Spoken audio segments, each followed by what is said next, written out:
everyone. Some are born great. Some achieve greatness.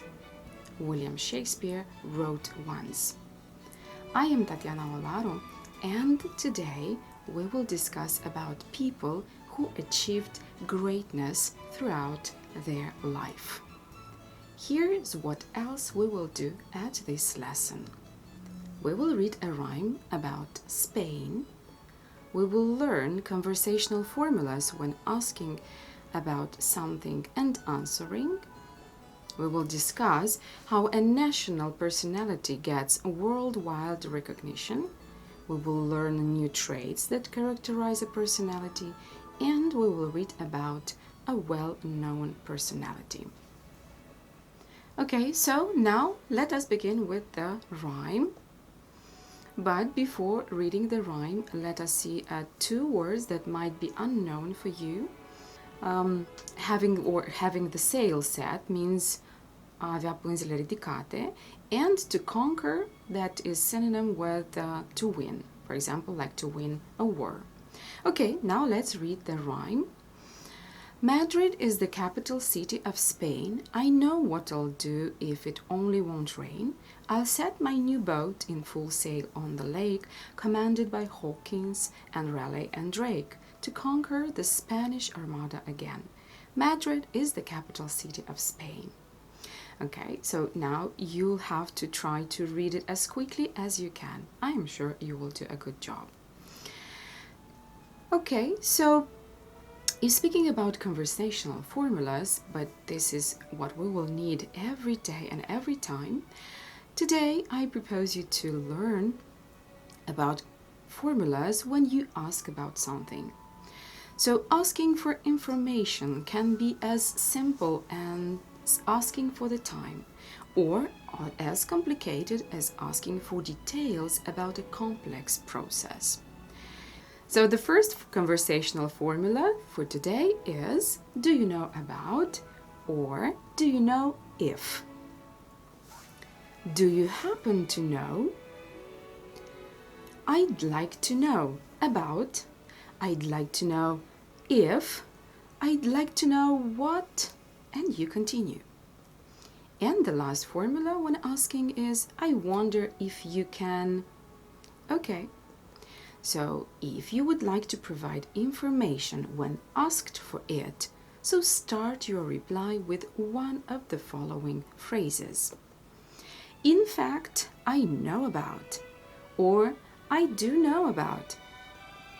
I would be happy to answer that. I'm afraid I don't have the answer to that question, or a positive answer, I should be able to answer your question. And the last phrase is, it'd be a pleasure to help you. So now let's enjoy a dialogue where I've incorporated some of the formulas for you. Excuse me, would you mind answering some questions? I'd be happy to help. Do you happen to know when the project is going to begin? I believe we are beginning the project next month. And who will be responsible for the project? I'm afraid I don't have the answer to that question. So I encourage you to use formulas, as many as you can, in your own dialogues. So now, as a polite person, I'll ask you the following. Would you mind answering some of my questions? I guess. No, I guess you wouldn't mind. So here is the first question for you. What are the traits that define a personality? Personality traits reflect people's characteristic traits, patterns of thoughts, feelings, and behaviors. Some, if not most of them, are likely to be positive. So let's look at them. So being honest and taking responsibility for your actions. Determination will help you keep going no matter what. Compassion and understanding mean you relate well to others. Patience is a good personality trait. Courage will help you do what's right in tough situations. And loyal is a good quality to possess, making others trust you. So, what would life be without balance? Some of the traits, and whether we like to admit it or not, are likely to be also negative. Let's look at some of them. So, being rigid and selfish, being full of laziness and excuses is sure to drive others away too. Being quick to anger will turn people away, and being disloyal, quick to talk about others behind their backs. When and how does a common man become a personality? So the Oxford English Dictionary says that, or defines personality as a famous person, especially one who works in entertainment or sport. History of mankind is rife with or full of famous people who have been admired and adored by the entire human race. However, whoever they are, sports stars, film stars, politicians, social activists or businessmen, they all do possess certain qualities which set them apart from commoners. Commoners are common people. When and how? So it may happen when a country's regime, or more rarely an individual, uses the techniques of mass media, the arts, patriotism, and others to create an idealized, heroic, and worshipful image of a leader. How can a national personality get worldwide recognition? So, a national personality gets worldwide recognition when having success, achievements in areas like politics, sport, culture, science that lead to fame on a national level. Now, I've come to the quotation that I have begun the lesson with. So, some are born great, some achieve greatness. So, the full phrase is some are born great, some achieve greatness, and some have greatness thrust upon them. So, this expression comes from the famous English playwright William Shakespeare. He wrote this in his play Twelfth Night, and this play is a comedy about two twins who got caught in a storm that caused a shipwreck. So this shipwreck caused the twins to become separated. One of the characters in the play, Malvolio, utters this quote as he reads a letter. So let me read this passage. In my stars, I am above thee, but be not afraid of greatness. Some are born great, some achieve greatness, and some have greatness thrust upon them. So the letter says that the writer of the letter was born into greatness due to having noble or high-ranking parents. The letter urges the addressee to accept his fate and therefore accept his greatness. So, some people are born into power, some others work for it, still others are forced to accept it. So, a national personality represents a real treasure for a country. So, the word treasure has two meanings, let's say. So, the first is a set of valuable things, but in today's lesson, treasure means someone who is very valuable or especially precious. So, today we will learn about an outstanding personality, outstanding historical personality, and outstanding means excellent, important.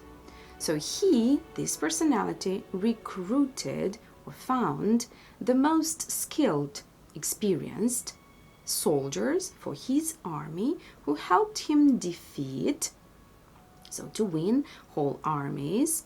He gained wars, but he was sentenced to death. So to sentence means to condemn to punishment. His ruling, the act of governing or controlling, brought his country glory and power. Are you intrigued who this personality is? Okay, so let us find who this personality is, but before that, let's practice the vocabulary that we have just read. Yeah? Okay, so match the words with their definitions.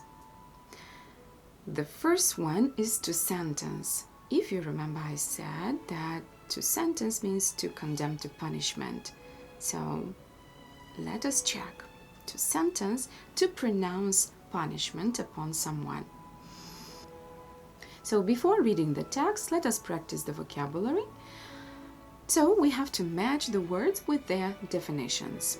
So pay attention to the first word, to sentence. I have mentioned that to sentence means to condemn to punishment. Here we have a new definition that is very close to the previous one. Let us check. So to sentence means to pronounce punishment upon someone, of course. Okay, to gain, to acquire or to obtain. Treasure, yeah, I've said that is a set of valuable things where someone is especially precious or valuable. So treasure is a collection of valuable things. For example, gold. Okay, to recruit, to enlist into an army or navy. Outstanding. Do you remember? Outstanding, extremely good, excellent, important, I have said. Okay, and two more words. To defeat, to win victory over, and skilled. Yes, skilled is having enough ability and experience. Okay, good. Now let us do a new exercise. So we have to form different parts of speech from the following words. These words are treasure, outstanding, to sentence, to defeat, to gain, to recruit, skillful, and rule. Okay, let us check the words. To gain, gainful, outstanding, outstandingly, to sentence, sentence, sentința, to defeat, defense, treasure, treasured, to recruit, recruitment, to rule, ruling, and skillful, skilled. Okay, very nice. Now let us discover that personality I have promised you. Okay, so we will read the text together. The text is entitled Oliver Cromwell. The dearest treasure of a country is its people. There is no country in the world which wouldn't be proud of its citizens. One of the most outstanding historical personalities of England is Oliver Cromwell. He was the leader of the English Revolution that in 1642 turned into the civil war between the king's and the Parliament's armies. At first, the royalist forces gained the fight. Then Cromwell made a radical change in the military strategy. Cromwell was a strong man of middle stature, clever and severe. As to continue the battle against the king, Cromwell went to some eastern countries to recruit the best soldiers to complete his army. So, in 1645, the king's army was completely defeated by Cromwell's brave and skilled soldiers. The king was found guilty and he was sentenced to death. Cromwell in 1649 became the ruler of England, not as king, but as protector of the Commonwealth for 10 years. His ruling brought England military glory and national power. It was Cromwell who united England, Scotland, and Northern Ireland. Okay, now let us work with the text in finding synonyms. So, find in the text synonyms for state, globe, to win, well-known, individuality, powerful, smart, courageous, totally, and fame. So, let us check. Country, globe, world, gain is synonym with to win, well-known, outstanding, individuality, personality, powerful, strong, smart, clever, courageous, brave, totally, completely, and fame is glory. And answer the following questions on the text. When did the Civil War break out? If you don't remember, let us check the text. So the Civil War broke out in 1642. Okay, the next question is, between whom was the Civil War? If we look in the text, we can see that the Civil War was between the king's and the parliament's armies. Next question, what made Oliver Cromwell the best representative of the revolution? Let us check. So, the royalist forces gained the fight at first, then Cromwell made a radical change in the military strategy, and also because Cromwell was a strong man of middle stature, clever and severe. And the last question is, when did Cromwell become the ruler of England as protector of the Commonwealth? Let's see. So Cromwell in 1649 became the ruler of England, not as king, but as protector of the Commonwealth. Good. So let us sum up the lesson and see what we have managed to do. So we have read a rhyme about Spain. We have learned conversational formulas when asking about something and answering to it. We have discussed how a national personality gets worldwide recognition. We have learned new traits that characterize a personality, and we have read about a well-known personality, and that personality is Oliver Cromwell. Hope this information was helpful to you. So see you next time. Bye.